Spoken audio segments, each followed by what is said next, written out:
Samajwadi party का कार्यक्रम शिक्षक दिवस से एक दिन पहले आयोजित हो रहा है।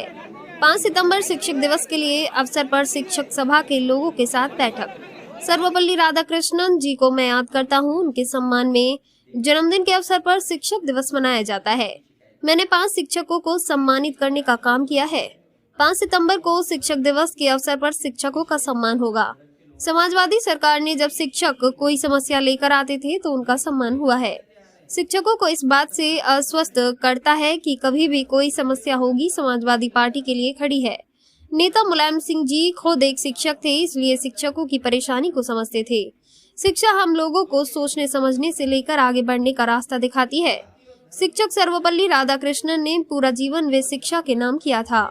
आज सबसे ज्यादा किसान नौजवान के बाद शिक्षक दुखी है। आज उत्तर प्रदेश में किसी पद पर अप्रूवमेंट हो सब पर चिन्ह लगा है। हमारे मुख्यमंत्री कहने को योगी हैं लेकिन बायोलॉजिकल बन जाते हैं। सीएम योगी को डीएनए की चिंता है। सीएम योगी डीएनए का फुल फॉर्म बता दें। बुलडोजर का सवाल है। अब न्यायालय ने बुलडोजर पर रोक लगा दी है। क्या मुख्यमंत्री आवास का क्या नक्शा पास? अगर है तो कब नक्शा पास हुआ? सरकार ने अभी जिन पर बुलडोजर चलाया है क्या उन लोगों को माफी मांगने जाएंगे? हमारी सरकार 2027 में जब आएगी तब बुलडोजर गोरखपुर की तरफ होगा। इसमें कुछ गलत नहीं है। आप एलडी जाइए, एक सूची निकालिए कितनी बिल्डिंग गैर कानूनी है, उन पर बुलडोजर चलाए सरकार। इस सरकार में जाति धर्म देखकर पोस्टिंग दी जा रही है। उत्तर प्रदेश सरकार में महिलाओं के साथ सबसे ज्यादा अपराध हो रहे हैं। समाजवादी पार्टी का सपना पूरा करना है, राष्ट्रीय पार्टी बनना है। उत्तर प्रदेश में आवारा पशुओं से दुर्घटना बढ़ती जा रही है। बीजेपी की सरकार बनाने पर सीएम योगी ने कहा था इस समस्या का समाधान होगा, लेकिन अभी तक नहीं हुआ। सबसे ज्यादा पेड़ भारतीय जनता पार्टी के लोग काट रहे हैं। मदरसा शिक्षकों के साथ कोई अन्य नहीं होगा। आरक्षण और अधिकारी तभी सुरक्षित होगा जब भारतीय जनता पार्टी यहां से हट जाएगी। अखिलेश यादव। आरक्षण तभी बचेगा, अधिकार तभी बचेंगे जब बीजेपी यहाँ से हट जाएगी। ठीक सर। मैंने आपसे कहा तो एक विभाग नहीं, वाइस चांसलर के अपॉइंटमेंट से लेकर के वाइस चांसलर जिनको अपॉइंट कर रहे हैं वहां तक, ये तभी सुधार आएगा, तभी संविधान की रक्षा होगी, अधिकारों की तभी रक्षा होगी जब भारतीय जनता पार्टी उत्तर प्रदेश से हट जाएगी। ठीक है सर, थैंक यू। समझ लो मुख्यमंत्री जी क्या है, सदमा लगा क्या गिर पड़ेगा। नहीं, ऐसा है बीजेपी का जो अंदर का मामला चल रहा है उसका परिणाम है कि ब्लड प्रेशर बढ़ा हुआ है। दिल्ली का डर सता रहा है और इन्हें इतना ही सब कुछ ठीक लग रहा है तो दिल्ली क्यों नहीं चले जाते, तो पूरे देश को ठीक कर रहे हैं। यादव को आप बधाई कैसे देना चाहेंगे? आप मेरी तरफ से बधाई दे देना। Thank you sir, thank you. चला पा रही तो नीचे करिए, आप नीचे कीजिए। और ये सुझाव है हमारी तरफ।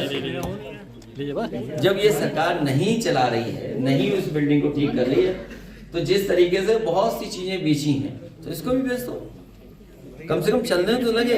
हम लोग दूर से देखते हैं वो खराब हो रही है बिल्डिंग।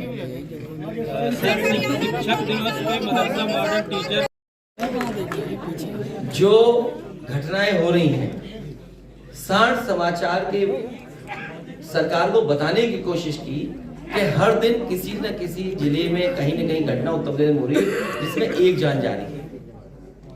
कोई कार्रवाई सरकार ने नहीं की, और तब नहीं की जब देश के प्रधानमंत्री इसी उत्तर प्रदेश में आकर के कह के गए थे कि इस समस्या का समाधान कर देंगे। मंच से कह के गए थे, देश के प्रधानमंत्री जी ने मंच से कहा था कि इस समस्या का समाधान होगा, अन्य जानवरों की समस्या का समाधान होगा। उसके बाद सदन में बाकायदा लखीमपुर, पीलीभीत, बहराइच, श्रावस्ती और आपके बिजनौर, उन जिलों की सूची दी गई कि यहां से लोगों के जंगल से जो जानवर आ रहे हैं जिसकी वजह से जान जा रही है।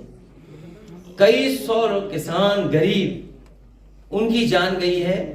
हम लोगों ने मदद के लिए भी कहा सरकार से कि मदद करें इन परिवारों की, लेकिन कोई मदद नहीं की गई सरकार की तरफ से।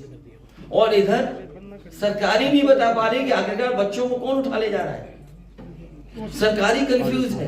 जो जिस तरह की कार्रवाई हो रही बहराइच में, क्या लगता है क्या नाकामी की वजह? 22,000 जो मदरसा के हमारे हैं शिक्षक, उनकी मदद होनी चाहिए, सरकार को ध्यान देना चाहिए और भरोसा दिलाना चाहिए कि उनके साथ कोई अन्याय नहीं होगा। अखिलेश जी, ऊर्जा शक्ति विभाग में अभी 9 पदों पर कभी भी ध्यान नहीं देती है। जब 60 से लोगों की जान जा रही है, आपके गुलदार से, टाइगर से जान जा रही है, तब सरकार नहीं जागी। और याद कीजिए, सदन में 1 साल 1.5 साल पहले ये सवाल उठे थे। जब सरकार नई नई बनी थी उस समय भी ये सवाल उठे थे। क्या 1 साल पहले सरकार ने कोई कदम उठाया? जब धीरे धीरे जानवर आपकी तरफ आने लगे और सबसे ज्यादा जंगल अगर कोई काट रहा है तो ये भारतीय जनता पार्टी के लोग जंगल काट रहे हैं। आप सोचिए, जंगल जब कट जाएगा तो फिर जानवर कहां रहेंगे? आके आपके खेतों में आ रहे हैं। और ये सरकार के लोगों ने जो जानवर, अन्ना जानवर थे, वो जंगल के किनारे सब छोड़ दिए और उसका परिणाम ये हुआ कि जानवर जो जंगल में रहते थे उन्हें आसानी से जानवर खाने को मिल गए, तो वो उस तरफ आ गए। तो इसका परिणाम ये हो कि बस्तियों में जानवर आ गया। अगर कोई दोषी है इसके लिए तो वो अधिकारी, वो सरकार के लोग दोषी हैं जिन्होंने अन्ना जानवरों को जंगल के पास रखा था, जिसका परिणाम ये हुआ कि जंगल के जानवर आज खेतों में और गांव में, घरों में घुस रहे हैं। सर ऐसी आपको याद होगा, हमारे पत्रकार साथियों को, समाजवादी पार्टी ने सरकार को जानकारी में लाने के लिए, आप लोगों को याद होगा, लगातार हम लोग इस बात को कहते थे और रखते थे। सदन में भी इस बात को कहा गया और बाकायदा सोशल मीडिया पर इस बात को समय समय में सरकार की जानकारी में लाने की कोशिश की गई। और यहां तक सांड समाचार का हर दिन हम लोगों ने कार्यक्रम चलाया। उस समय और आज भी जानवर 27 के चुनाव के लिए और उपचुनाव के लिए जो बात ये कहते हैं कि 2017 के पहले प्रदेश में लूट थी, यही तो कहते हैं। अभी जो बयान आ रहा है कि 2017 से पहले लूट थी, क्या उस समय भी मुख्यमंत्री जी शामिल थे उस लूट में? वो ये भी कहते हैं नौकरी के नाम पर वसूली होती थी। तो आज के अधिकारी कर्मचारी जो मुख्यमंत्री को आरोप लगा रहे हैं, जिन पे आरोप लगा रहे हैं अधिकारियों, क्या वो अधिकारी और कर्मचारियों से माफी मांगेंगे? कि ऐसा तो नहीं है कि वो अधिकारी कर्मचारी उनके आसपास ही घूम रहे हों। अखिलेश जी, कल आपकी पार्टी की तरफ से एक बयान जारी किया गया जिसमें नहीं होगा, आपकी पार्टी राष्ट्रीय नहीं बनेगी। जब तक आपके पास संगठन नहीं होगा तो कोई भी आपको साथ लेकर के नहीं चलेगा। समाजवादी पार्टी का जो सपना है, समाजवादियों का जो संकल्प था, उस पर काम कर रहे हैं कि धीरे धीरे कैसे समाजवादी पार्टी भी राष्ट्रीय पार्टी बने। अखिलेश जी, आप जो भी ये उपचुनाव आपको मैंने सूची देकर के बताया पार्टी कार्यालय से, और चुनाव आयोग को भी इस बात की शिकायत की कि तैयारी ये हो रही है कि वहां पर विशेष जाति धर्म के लोगों को कोई भी पोस्टिंग न दी जाए। यही तो हम डे वन से कहते आ रहे हैं कि संविधान खतरे में है। संविधान से दिए हुए अधिकारों को छीना जा रहा है। संविधान जिन अधिकारों, हक की बात कर रहा है, उनको छीना जा रहा है। सोचिए, कहीं कोई कल्पना कर सकता था कि जाति और धर्म को देख करके ट्रांसफर पोस्टिंग और जाति और धर्म को देख करके एफआईआर लिखाई जा रही है? एफआईआर नहीं लिखाई जा रही है। आज महिलाओं के उत्पीड़न में नंबर 1 है उत्तर प्रदेश।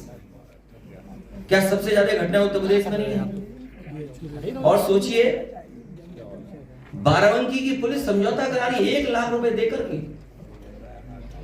और फिर बीएचयू जैसी घटना जहां हुई, जो दोषी थे, अपराधी, उनका स्वागत होगा। सोचिए आप, उनका स्वागत हो रहा है, ऐसा उत्तर प्रदेश बना दिया इन्होंने। तो भारतीय जनता पार्टी का भी नाम बदल दे मुख्यमंत्री जी, भारतीय जोगी पार्टी बना दे उसको। जब इतने ही नाम बदले जा रहे हैं तो भारतीय जनता पार्टी का भी नाम बदल दे मुख्यमंत्री जी। तो इसमें क्या गलत कहा? इसमें गलत क्या है? नक्शा पास नहीं है ना गोरखपुर में भी कुछ अवैध है क्या सर? नहीं अवैध क्या है?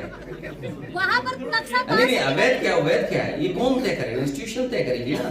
तो मैंने आपसे कहा कि सरकार अपने हिसाब तय करती है, इंस्टीट्यूशन नहीं तय करती है। बीजेपी तय करती है कौन सा लीगल कौन सा इलीगल है। अखिलेश जी, उसमें भी आप सेलेक्टिव हैं। आप लखनऊ में चले जाइए, मैं तो आपसे कहता हूं कहीं और मत जाइए, कहीं और मत जाइए। मैं एक याद दिलाता हूं आप लखनऊ का, जो लोग कह रहे हैं हसीन सपना या जो भी बातें कह रहे हैं, आपको याद होगा लखनऊ के एक बिना नक्शा पास किए होटल में आग लग गई थी, कुछ लोगों की जान चली गई थी। और उस समय मुख्यमंत्री जी ने कहा था कि 24 घंटे तब होंगे जब बुलडोजर चल जाएगा। मैं जानना चाहता हूं और प्रदेश की जनता को याद होगा, और प्रदेश की जनता और आप लोग भी जानना चाहेंगे कि आखिरकार क्या बुलडोजर की चाबी खो गई? आपको याद है कि नहीं याद है? और एलडीए में जाइए, आप एलडीए में जाइए और सूची निकलवाइए कि इलीगल बिल्डिंग्स किसकी हैं। ये मौका मिला है कि जितनी भी एलडीए की इलीगल बिल्डिंग है, आप क्यों नहीं बुलडोजर चला रहे हो? आप अकबर नगर में तो बुलडोजर चला रहे हैं, आप नाले पर रिवर फ्रंट बनाने के लिए तो चला रहे हैं, लेकिन जब आपका बुलडोजर आगे चलता है तो क्या कारण है कि बुलडोजर का डीजल या पेट्रोल खत्म हो जाता है? और फिर आपने देखा नहीं एक फ्रस्ट्रेटेड अधिकारी को किस तरीके से एक व्यापारी के सर पे सर मार दिया था। आखिर वो अधिकारी फ्रस्ट्रेटेड क्यों था? इस बात के लिए आपको जानना चाहिए आखिरकार फ्रस्ट्रेटेड क्यों था वो। फ्रस्ट्रेटेड इसलिए था कि उस पर दबाव था, लोग पैसे मांग रहे थे अधिकारी से, अधिकारी पैसे के दबाव में उससे पैसे मांगे जा रहे होंगे। आपको इस बात पे जानना चाहिए कि एक अधिकारी सोचो किसी के सर मार दे, कितना फ्रस्ट्रेटेड रहा होगा। तो इसलिए सवाल ये नहीं है कि दिल और दिमाग, मैंने आपसे कहा कि बुलडोजर पे कोई दिल और दिमाग नहीं होता, ये कैमरे पे भी दिल और दिमाग नहीं होता। जब आप चलाते हो तब कैमरा चलता है। अखिलेश जी उपचुनाव को लेकर